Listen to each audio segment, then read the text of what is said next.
What's up guys, welcome back to the channel. My name is Shackington. Today we're taking a look at this. This is a new power bank from Sharge. It's the HyperTower 170. It's a 4-in-1 with up to 170 watts of total output. If you're looking at the box and thinking this looks familiar, that's because this is basically Sharge's answer to the 165 watt Anker laptop power bank that came out about just over a year ago. It's an amazing power bank. I know a lot of you loved it in the video that I made on it last year. And as the name suggests, it is powerful enough to recharge most laptops at full speed. It's also a 4-in-1, so it's great for all of your daily tech. The new HyperTower and the Anker do have a lot in common, but there are a few key differences that you'll want to know before buying, so I will link to both in the description. Anker and Sharge did send these out to me, but no one's sponsoring this video. These are all my own thoughts and opinions, so we'll get this unboxed, we'll take a look around, and we'll do some comparisons along the way, so you can decide which one is best for you. Oh, and just a quick update. I've been using the MacBook Neo for the last few days. This is Apple's new very un-Apple budget-friendly laptop, and I'm going to try editing this whole video on this laptop when I've finished recording. This thing runs on an iPhone chip, which is kind of mad. So yeah, if you want to see that and see my review, then definitely get subscribed. But for now, let's get back to the power bank.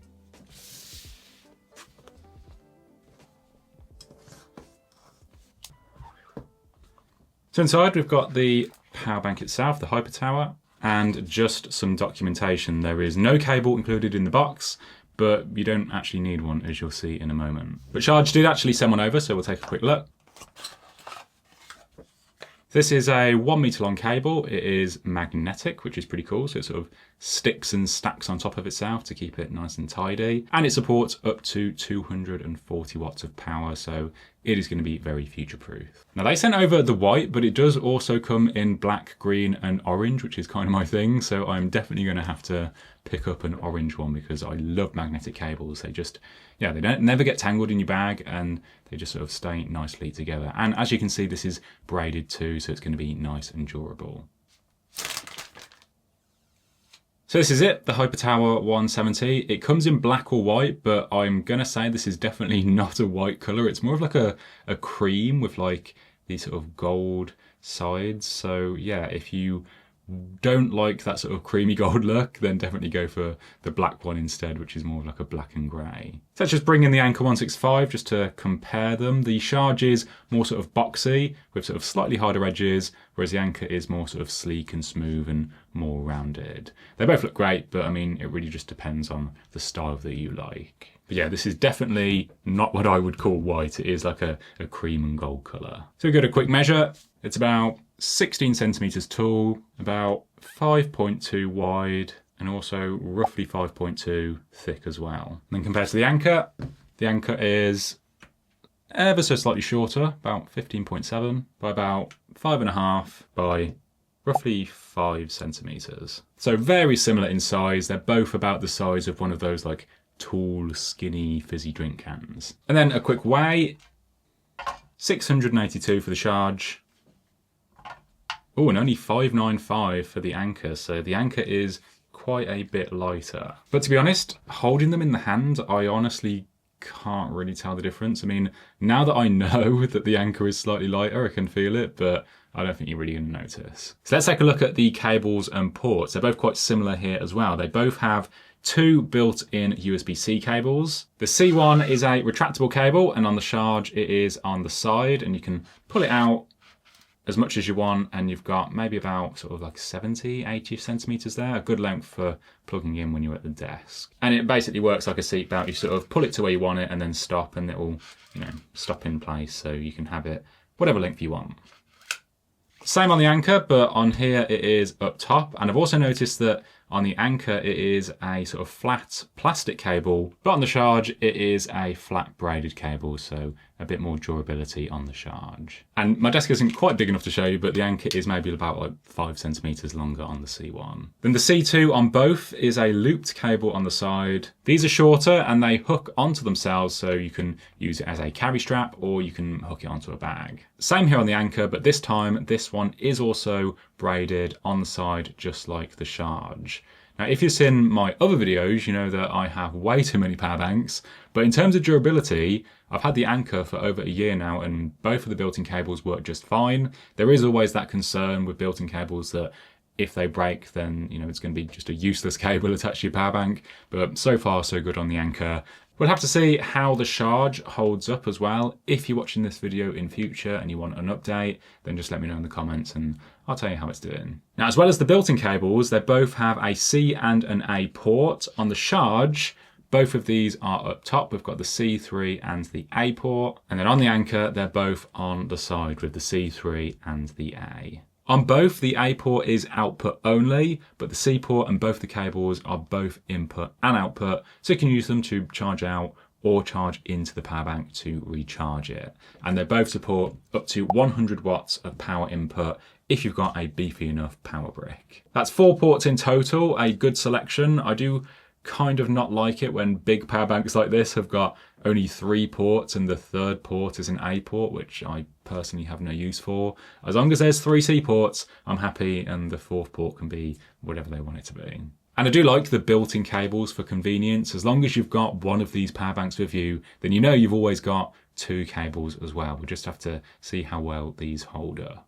Now, as the name suggests, the HyperTower supports a max total output of 170 watts, 5 more than the Anker 165, but yeah, that's going to be barely noticeable. But that is the max possible output when using some or all of the ports at the same time. In terms of single port output, they're both very similar. The C1 retractable, C2 loop and C3 port can all output up to 100 watts max. On the Sharge, the A port supports up to 30 watts and it's up to 33 watts on the Anker, so just a minor difference there.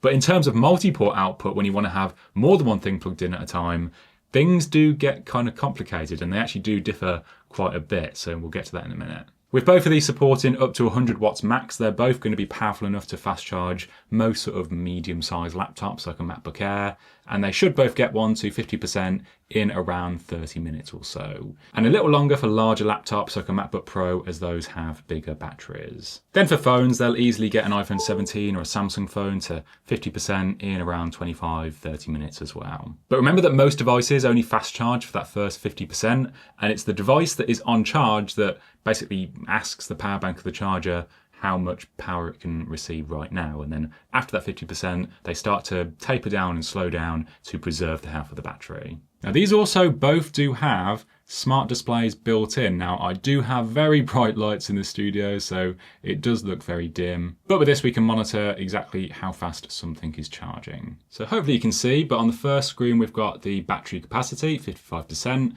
And we can also see that the output right now is around 16 watts as I've got my iPhone plugged in. Then on the second screen, we can see all of the ports individually. And I can also see that I was wrong about the cable names. So the C1 is actually the looped cable on the side, and the retractable is called the C2. On the Anker, it's the other way around. And then on the last page, we can see the cycles and the battery temperature as well. And it looks like it counts how much like total power in and power out has gone. I'm not sure what that is, but yeah, I guess that's a fun stat as well. And we've got a similar setup on the Anker, just a slightly different UI. We've got the total output on the first screen and the individual ports on the second screen. And we can see the battery temperature as well and the cycles if you want to keep track of all that. And just a minor thing to point out, but the Anker does also have this like cool little emoji face at the top of the screen, so it's got a bit of personality as well. Look how happy he is. He gets confused if you pull the cable out too quick. So let's jump into multi-port charging, because this is where things do differ quite a bit. Now, we said before that for one port being used, they can both output up to 100 watts from any C port, and then up to 33 from the A on the Anker and 30 from the A on the Sharge. For 2-port charging, they both support up to 165 watts across any 2 C ports, or for a C1 or C2 plus an A port, 130 watts on the Sharge versus 133 on the Anker. But as soon as you plug in a third device, the Sharge is the clear winner. It can output a massive 170 watts across all of the C ports versus only 130 on the Anker. Same again with 4 devices using all the cables and ports, up to 165 watts total on the Sharge versus 130 on the Anker. So if you think that you're going to be using your power bank a lot with 3 or 4 devices, then the Sharge is the one to go for. They did tell me that it's been designed with a 4-channel independent fast charging architecture, and that's what allows it to fast charge 3 or multiple devices all at the same time without having to sort of prioritize on a single port. Now I would test it out with my Mac, but it's pretty much always docked and at full charge. So I've plugged it into my iPad and my phone, and the HyperTower should be able to fast charge all of your daily tech pretty much all at full speed at the same time, but of course that does depend on your devices. That is pretty nuts, and I am of course going to have to test that out just to see if it does actually slow down, if it does generate too much heat. Now onto capacity, these are both 25,000 mAh power banks. That is 90 watt hours on both the Sharge and the Anker, which puts both of them comfortably under the 100 watt hour limit that most airlines have when flying. So you can take either of these on a plane in your carry-on, but always check the rules of your airline before flying. Now these might have the same capacity on paper at 25k each, but how much charge you're actually going to get from them into your devices is going to differ quite a bit. If you haven't seen it, check out my recent vid explaining all about power bank capacities and how to work out how many charges they actually give you into your devices. Basically, it all comes down to efficiency. The Anker is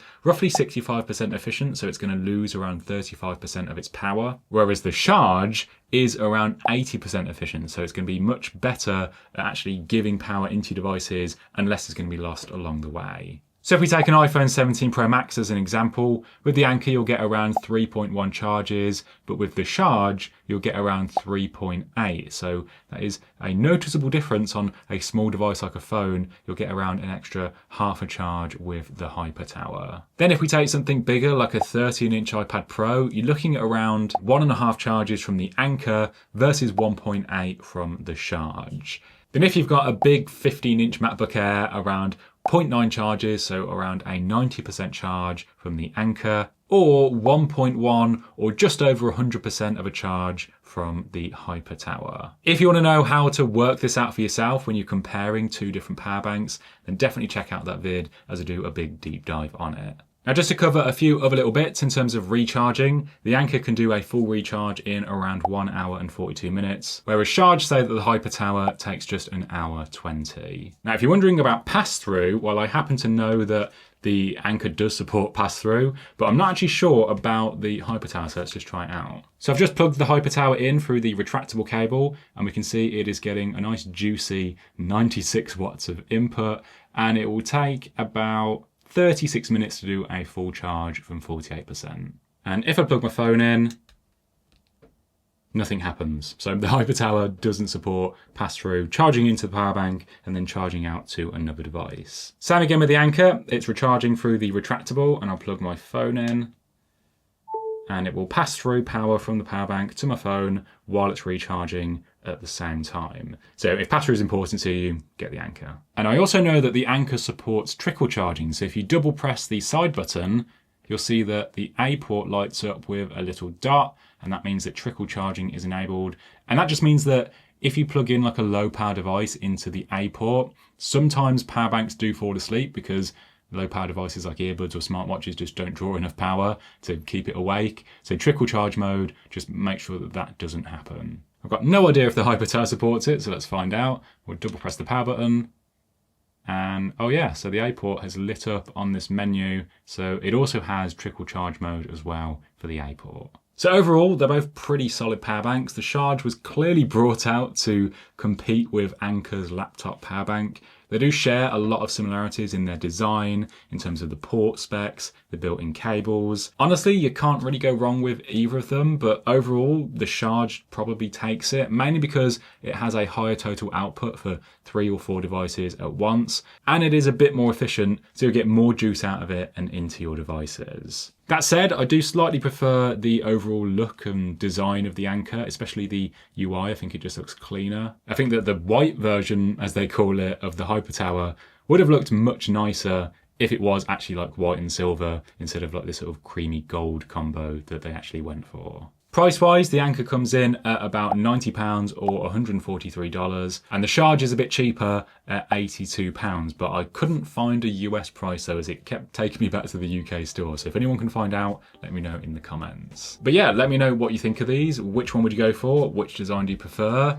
If you found this video useful and it helped you out, then leave a like and let me know. I'm now going to go and edit this video on the MacBook Neo to see how well it fares. So if you want to see how that turns out, get subscribed to see my review.